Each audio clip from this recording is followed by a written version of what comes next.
but this is something that is only valid in the summer, not during the season. And this is the big difference with Graham Potter, who joined Chelsea in September. Hey guys, welcome back to the channel. Fabrizio Romano here, as always, to keep you posted on the transfer market. And today, guys, we touch on Roberto De Zerbi, the situation of the Italian coach, and I wanted to clarify what's going on for the potential exit of the Italian coach from Brighton, but also important to mention Manchester United, with Erik ten Hag expected to make a decision on 2 players by the end of the season. And also important to mention the situation, of course, as always, at Manchester United for 2 players, what's going on for them, but also important to clarify the future of Pierre Aubameyang. Barcelona, Chelsea, what's going on? Let's jump into it together.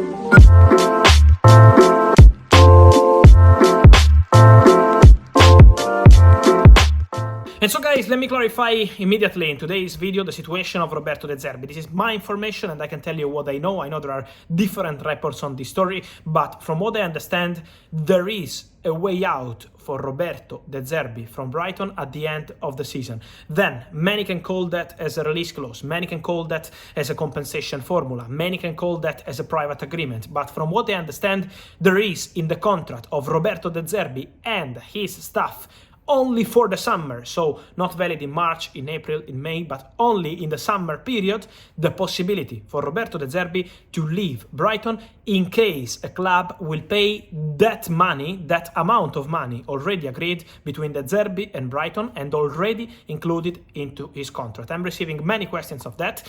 I'm told that this amount of money is more than reported 10 millions, so it's something more than this, but there is an amount of money for Roberto De Zerbi, a potential clause, in this case, to be triggered, but it's a compensation formula, could be a private agreement, you can call that as you wish, but there is this potential way out. This is just to clarify many stories.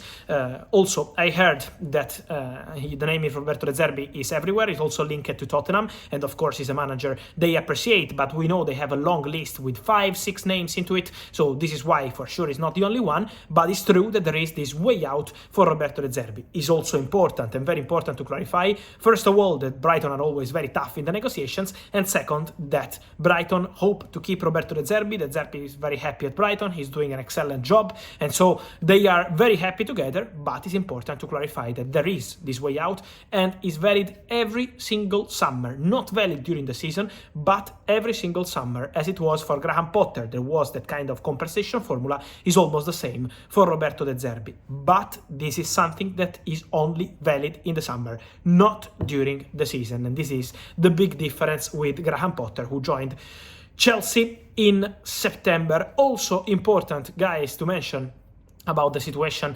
of Premier League clubs on Pierre Aubameyang. Many of you asked about him for Barcelona, what's happening with Chelsea. Guys, I already denied to you this kind of possibility with MLS clubs, because Aubameyang is fully focused on European football. He wants to stay in Europe. About Barcelona, guys, what I heard is that Barca were very keen on Aubameyang in January, and Aubameyang wanted to return to Barca. He has excellent relationship with the board, with the players, with Xavi too. Very good relationship, but what happened is that in January the deal was not possible because of FIFA rules. For summer, what's going on is that Barcelona priority target in that position remains Vitor Roque, the Brazilian talent from Atlético Paranaense. They love him, and Barca in contacts to make it happen with this Brazilian talent, but in case they won't be able to do that, maybe for financial fair play or because any other club will join the race, keep an eye on Aubameyang, because he remains a player appreciated and highly rated into Barcelona board and Xavi too. Let me mention Xavi, because Xavi has